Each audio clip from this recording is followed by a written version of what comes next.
Construction on the 1893 World's Fair begins on a cold winter day in Chicago. The volume of work to be done is staggering. In effect, an entire city has to be built in just 27 months. There's only one architectural company capable of leading such an enormous project. Burnham and Root is the most sought-after firm in town. Daniel Burnham and John Wellborn Root were kind of the, if I can use this phrase, the kind of studs of the skyscraper era. These were the two guys who ran the most successful firm, who were building the most successful and artful and handsome buildings in Chicago. Olmsted chooses a 600-acre plot of land just south of the city on the shores of Lake Michigan. There, Burnham and Root lay out plans to construct 200 buildings that will house more than 60,000 exhibits from around the world. But the swampy, sandy land makes construction difficult. There are pictures of the excavation underway, and people were using wheelbarrows, long trains of wheelbarrows. Burnham handpicks 10 of the country's top architects to design the jewel of the fair, a collection of majestic white buildings so enchanting the fair will carry its nickname into the future, the White City. And then, tragedy. Sadly, Root got sick and died right after they were chosen to be the guys in charge of the fair.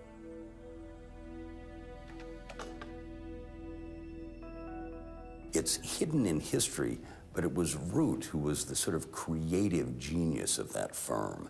He was the guy who was a visionary. Now Burnham has to shoulder the responsibility of constructing the fair alone. It's as if a shadow has already fallen over the fair. But the real darkness is still to come. Just a few miles away from the fairgrounds, H.H. Holmes is building his own dream project. A World's Fair hotel he'll use to rent out rooms to fairgoers. On the outside, it's a large hotel with retail stores on the first floor, 35 rental rooms on the second, and Holmes's office on the third. But inside, it's much more. The house is actually sort of, a way to think of it is sort of a physical representation of Holmes himself. A very complicated being that isn't at all inside what it appears to be on the outside. In May 1892, a beautiful young woman from Indiana, Emmeline Sagrand, comes to Chicago. A Dr. H.H. Holmes is willing to pay well for a stenographer, so she goes to work for him. She finds her new employer incredibly charming. He knew what women needed. He knew how to appeal to them and how to make them feel at ease. Whatever that skill is, he had it in spades and used it every opportunity he could.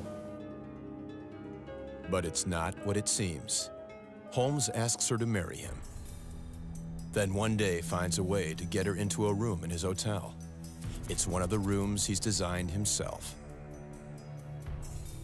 Airtight and windowless, it won't take long before she runs out of air.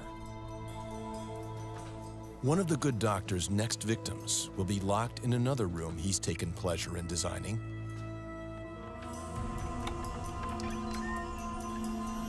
It has gas jets inside that he can control from a secret hiding place. Occasionally, he'll stop to listen as she fights for her last breath. Over the months, Holmes will use his hotel to kill other victims, gassing some victims, performing experiments on others, and occasionally dissecting some while they're still alive. Power and control are central to Holmes' methods. He adds new rooms to his House of Horrors, rushing to finish before the fair opens and new victims arrive in town. He designs it himself. He's his own general contractor.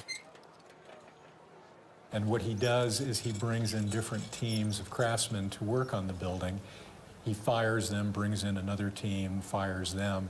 So there really isn't anyone who really understands everything that's in this building. Holmes does whatever firing and hiring he has to do, then rides his bike the short distance to the World's Fair construction site. Whether it's to mark the progress of the event that will bring him his prey, or because he's simply amazed by the sheer magnitude of the construction, is anyone's guess. Like thousands of other Chicagoans, he pays the admission fee and settles in to watch the spectacle. People took excursion trains out there on Sundays, and they wanted to see it, maybe even see Burnham on the site. There are 40,000 laborers,